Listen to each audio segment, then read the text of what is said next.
Hello everyone, today recipe వచ్చి నాటుకోడి శనగపప్పు కాంబినేషన్తో కర్రీ అండి. కర్రీ అనేది చాలా టేస్టీగా ఉంటుంది. సింపుల్గా కూడా ప్రిపేర్ చేసుకోవచ్చు. ఎలా ప్రిపేర్ చేయాలో చూద్దాం. గ్యాస్ స్టవ్ మీద కుక్కర్ గిన్నె పెట్టుకుని 1 స్పూన్ ఆయిల్ వేసుకుని ఉల్లిపాయలు, పుదీనా, అల్లం వెల్లుల్లిపాయ వేసుకుని వీటితో పాటే లవంగాలు, దాల్చిన చెక్క, మిరియాలు, సోంపు, జీడిపప్పు ఇవన్నీ వేసుకుని సిమ్ ఫ్లేమ్లో పెట్టుకుని ఉల్లిపాయలని ఫ్రై చేసుకోవాలండి. వీటన్నిటిని కాస్త ఫ్రై చేసుకుంటే సరిపోతుంది. ఉల్లిపాయలు అనేది కాస్త మెత్తబడేంత వరకు ఫ్రై చేసుకుంటే సరిపోతుందండి. ఎక్కువ ఫ్రై అవసరం లేదు. ఈ విధంగా కదుపుకుంటూ అంటుకోకుండా ఫ్రై చేసుకోవాలి. ఉల్లిపాయలు అనేది ఫ్రై అయినాయండి. ఈ విధంగా కాస్త మెత్తబడితే సరిపోతుంది. వీటన్నిటిని మిక్సీ జార్లో వేసుకొని పూర్తిగా చల్లారిన తర్వాత ఫైన్గా పేస్ట్ చేసి పెట్టుకోవాలి. ఈలోపు అదే కుక్కర్ గిన్నెలో ఆయిల్ వేసుకోవాలండి. 4 గరిటెల వరకు ఆయిల్ వేసుకోవాలి. నాన్ వెజ్ కాబట్టి ఆయిల్ అనేది కాస్త ఎక్కువే పడుతుంది.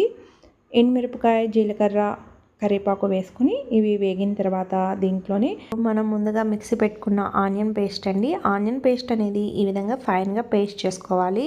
దీంట్లోనే అదే మిక్సీ జార్లో కొంచెం వాటర్ పోసుకొని ఆ వాటర్ కూడా దీంట్లో యాడ్ చేసుకొని కర్రీకి సరిపడా ఉప్పు, కొంచెం పసుపు, మీరు తినే స్పైసీనెస్ని బట్టి కారము, ఇక్కడ మీడియం స్పైసీగా ఒక 3 స్పూన్స్ వరకు కారం వేస్తున్నానండి.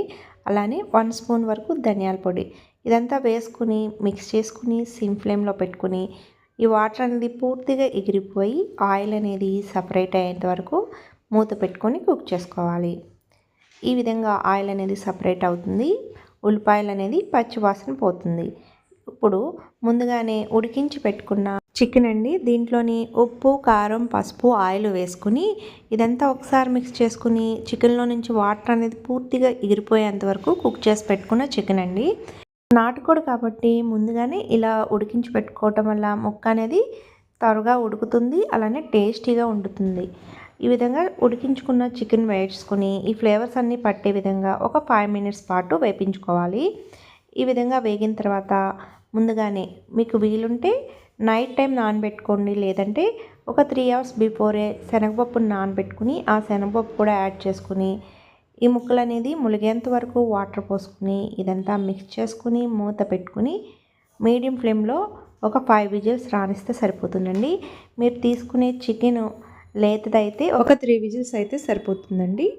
కుక్కర్ కట్టిన తర్వాత స్టవ్ ఆఫ్ చేసుకుని పూర్తిగా ప్రెషర్ పోయిన తర్వాత మాత్రమే మూత ఓపెన్ చేయండి. చూడండి, చికెన్ అనేది పర్ఫెక్ట్గా కుక్ అయిపోయింది. శనగపప్పు అనేది ఈ విధంగా కుక్ అవ్వాలండి. శనగపప్పు కుక్ అవ్వాలి, కానీ ఎక్కడ పేస్ట్ అవ్వకుండా ఇలా మధ్య మధ్యలో కలిపిస్తూ ఉంటే కర్రీ అనేది టేస్టీగా ఉంటుంది. ఇలా నాటుకోడు శనగపప్పు కాంబినేషన్ అనేది చాలా టేస్టీగా ఉంటుంది. ఒక్కసారి ట్రై చేయండి. ఫైనల్గా కొత్తిమీర వేసుకుని అంతా మిక్స్ చేసుకుని డిష్ అవుట్ చేసుకోవడమేనండి.